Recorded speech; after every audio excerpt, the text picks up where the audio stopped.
Social distancing and group photos. Not really two things you think would go that hand in hand with each other, but don't worry, there are plenty of ways that you can still get really nice photos of your team together.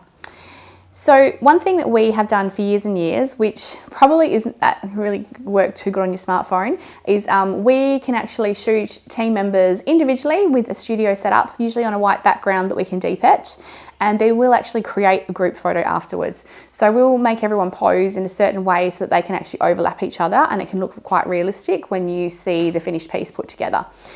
That's something that can be really, really useful for obviously social distancing, but also when you have team members that can't all be in the same place at the same time to actually get the photo shoot done. You might have two people who are actually interstate, and so it's actually impossible for everyone to be in the same place. Or if you've got some staff members that are starting in a couple of months' time, you can keep updating and reworking that image so it always stays current and you don't have to get all the people together to get another group shot done. Now, other ones that are a bit easier for you to do on your smartphone. One thing will be if you can actually find some elevation somewhere. So a lot of the time now you're going to have to shoot outdoors because then you've got the space to be able to move everyone around and find the angles for you to get a good photo. So if you can find like a walkway or an overpass or something like that so that the person taking the photo is quite high up, you can then actually shoot down in a group and just get people to kind of stand in a few little rows, just a little bit of distance between each other. And then if everyone's looking up, then the faces are all going to be a similar kind of size. So it's not going to look like you've got someone really, really up close to the camera and then someone miles away because they're like 4 rows back. Another one is to find a really nice setting where you can actually then just start plopping people in around there. So try not to just have everyone standing in a line because that's when it's just going to be a big, long, skinny photo and it's going to look pretty boring. So if you can find somewhere where you've got maybe some elevation or you've got like a table, some chairs, different bits and pieces where you can just mix up what people are doing, that's really going to help you in creating a more visually interesting photos. So I'm going to do a quick little demo using some little Lego friends to show you what I mean. Okay, so here we have the work team. They're just getting a quick updated team photo together. So they've gone out the front of their building. They're just all standing in a group together, tallest behind, shortest in the front.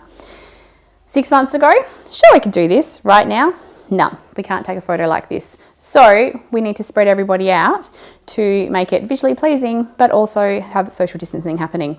So what are we going to do? We can get someone to sit on a chair because we've got table and chairs out the front of the building. This person here, he can maybe like lean back against the wall there. This person might stand about here. Come on, little Duplo people, work for me.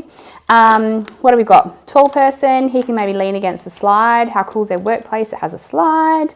We might get somebody even kind of sitting in front here. And then let's see, well, somebody could even kind of sit side on kind of thing on the back of the table, not falling off, of course.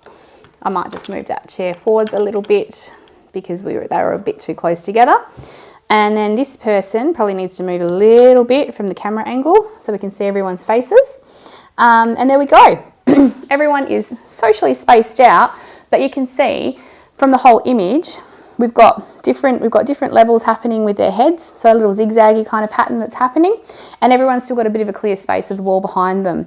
So that didn't take much time at all, and you can see how all of a sudden we've gone from everyone in a line to a really nicely spaced out, socially distanced, appropriate group photo.